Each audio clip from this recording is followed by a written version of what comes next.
Hello and welcome back to Namha. This is Afsana Cherian Kapoor and I have with me the famous, the most adorable, an icon, absolutely Shobhaa Day, and I don't need to introduce her further.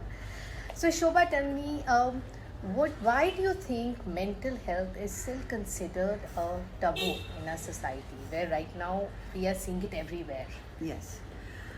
I'll give you an example of just this morning, where I was talking to my sister who's 85 years old, lives alone, is going through pain of different physical pain as well as emotional handling of that pain, which is leading to a kind of slide into what I can see as mild depression or unease about her life. And I suggested a counseling session, and her immediate reaction was, "So you think I'm going mad? So you think I need to see a psychiatrist who will give me shocks?" You know, these are the misconceptions. I mean, whether you say it to an 85-year-old or a 15-year-old, the first thing is, "मैं पागल हूँ क्या? मैं क्यों जाऊँ? There's nothing wrong with me." That's a typical syndrome. It's denial. But with awareness, I think a lot of young people in particular are aware today that there is help. And it's not hopeless, and that they're not the only ones. The pandemic has brought this into focus in a very sharp way.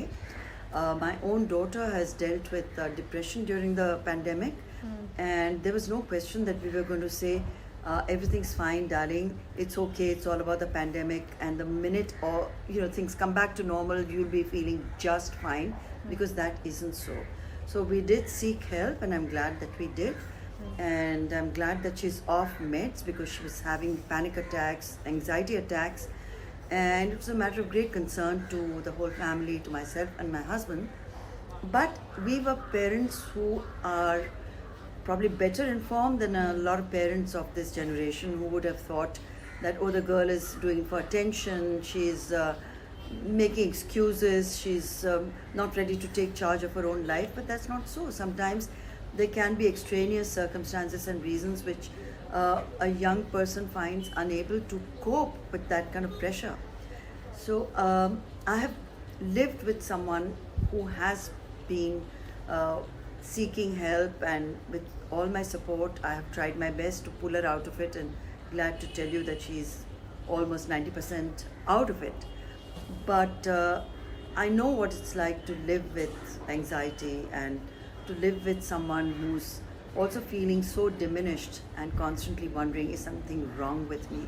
And like I repeated to my sister, I repeat to anybody who comes up with these questions, that if you have a sprained ankle, or you fractured a bone, or you have something wrong with any of your body parts, surely you see someone to get that attended to. You see the right person, maybe a specialist, or you first go to a GP, you explain your symptoms, you show them what it is, and then seek advice. So similarly, if it's emotional issues that are in any ways crippling you and making you feel less about yourself, it's just best to address them, and help is right there, but you have to seek it.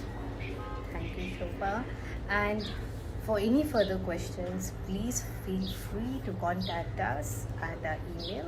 We are also trying to initiate community support groups where you could meet people who are facing the same problem or are looking for same solutions.